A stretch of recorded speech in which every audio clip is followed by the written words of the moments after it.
All right, so I'm gonna go and start talking. I don't have the sorry, I don't have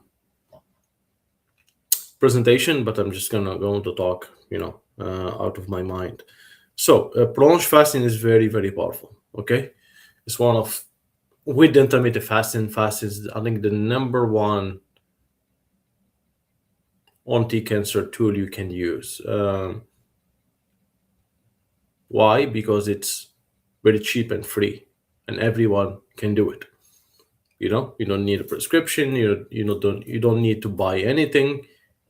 You just stop eating, and then it saves you money. So so you just have to stop eating for a certain period of time to get certain benefits. So the main benefit, of course, to put pressure on the tumor to cut the main fuel, which is glucose. That's number one. To switch into ketosis, start reducing ketones body, and that's where anti-inflammatory properties starts to appear, immune system boosting start to appear, um, and also, I mean, after 3 4 days, autophagy starts to kick in, which is to kill the dead cells, basically recycle the dead cells. Yeah, and it's that's why I said I think it's cheap, free, everyone can do it. That's why I stuck with number one, fasting. But it has to be done strategically. You don't just jump on it like some people I see. It's like they jump on it and they hope the tumor shrink, and then um, without doing um, testing before and doing it the right way. So do I use sponge fasting? In the protocol is 2 days, 48 hours sponge fasting, and the reason why, it's just because you have other things that needs to be done simultaneously.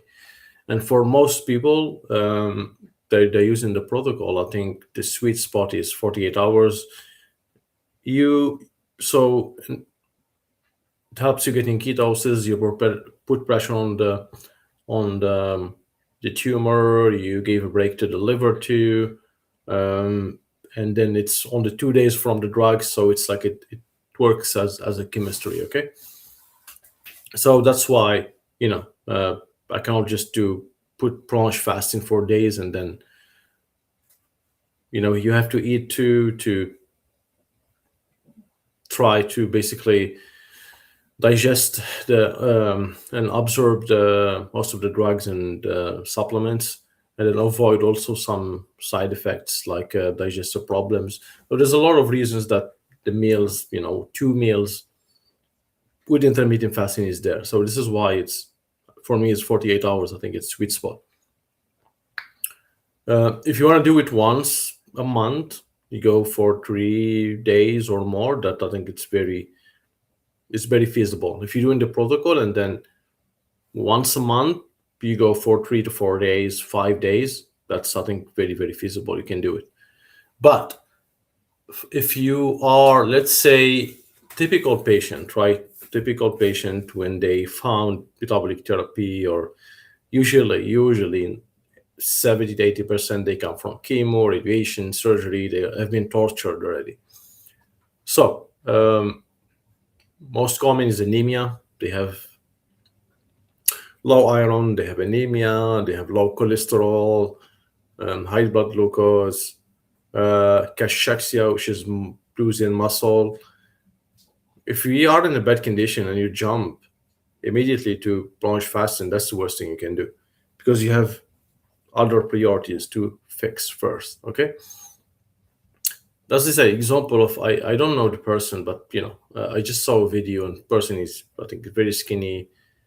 It looks so bad. I think if you jump in that condition um, to plunge fasting, I don't think it's the right way to do. So it has to be done.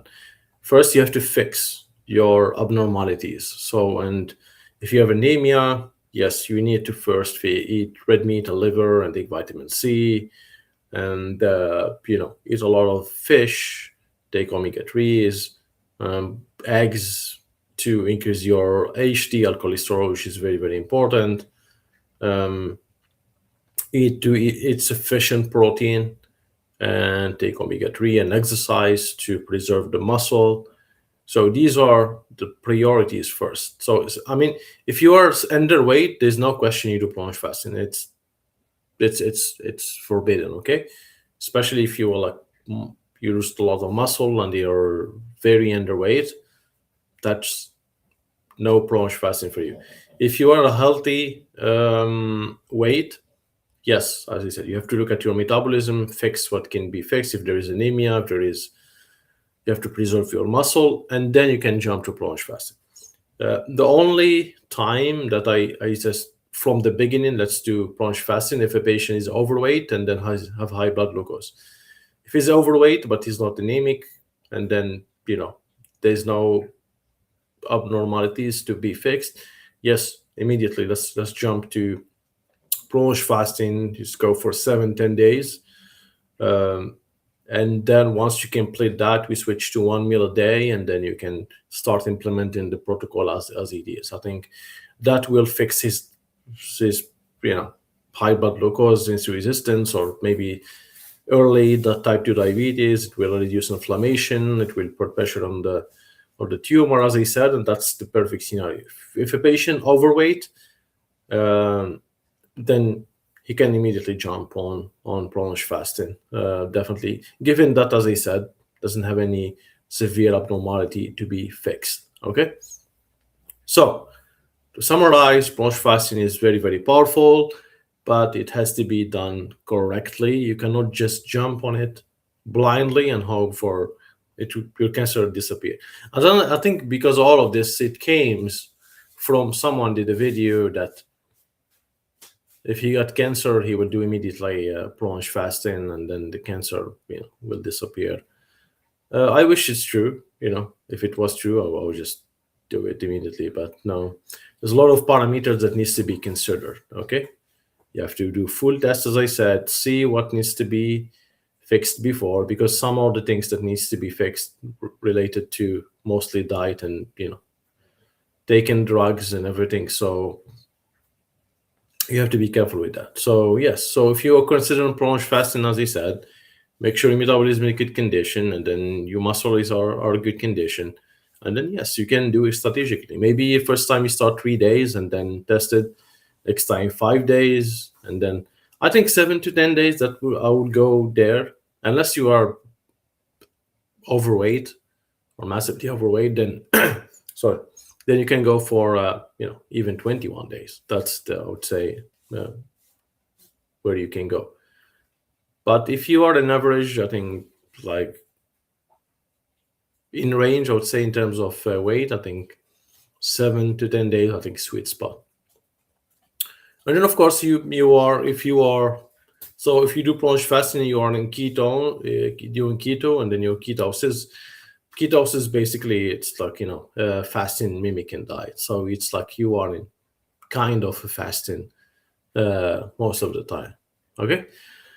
Yeah, so this is what about plunge fasting. So it has to be done correctly. You don't just jump on it blindly, because it can backfire. It can get things worse, because as I said, if you lose muscle, if you're anemic, that fasting is less likely to fix it, and then it can cause more harm than doing good to you. Okay, but as I said, for everyone, 48 hours, I think it's a very good range. Okay, you just have to fast for 48 hours every single week, and that's more than enough for most of you. If you are following the protocol and you want to do once a month, you go for 3-5 days, it's very, very welcome, given that your metabolism is in a good condition. Okay, there's no muscle loss or anemia or anything. Okay. All right, that's it for plunge fasting. Okay, I hope it was clear. If you have any questions about plunge fasting, please drop it, or any other question, you can drop it now, and then I will answer it later. Okay.